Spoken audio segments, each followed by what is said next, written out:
Sir, report দেখে কি মনে হচ্ছে? বেশ কিছু প্রবলেম ধরা পড়েছে। ওনার ব্লাড প্রেশারটা নর্মাল না, তার উপরে আবার লাংসেও কিছু ইনফেকশন আছে। সিরিয়াস কিছু না তো?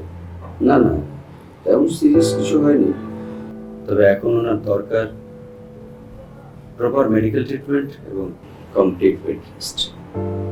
আপনি যে ভালো মনে করেন। সবচেয়ে ভালো হয় ওনাকে হাসপাতালে ভর্তি করে পর্যবেক্ষণে রাখা। হাসপাতালে ভর্তি না করে আমাকে বাসায় চিকিৎসা দিলে হয় না? হাসপাতালে ডাক্তারদের তত্ত্বাবধানে থাকলে আপনি নিরাপদে থাকবেন। তাছাড়া এই অবস্থায় বাড়িতে থাকলে পরবর্তীতে হুট করে অসুস্থতা বেড়ে গেলে তখন কিন্তু সিচুয়েশন আউট অফ কন্ট্রোল হয়ে যেতে পারে।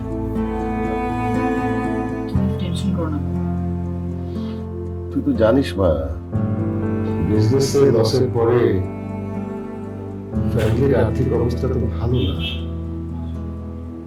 তার উপরে এত বড় আর আধুনিক হাসপাতালে একদম দুশ্চিন্তা করবে না বাবা। জাইনাক্স হেলথ সুপার অ্যাপ থেকে আমার প্যাকেজ কেনা আছে। তুমি যেখানেই ভর্তি হও না কেন, হসপিটালাইজেশন ক্যাশব্যাক পাবে সর্বোচ্চ 2 লক্ষ টাকা পর্যন্ত।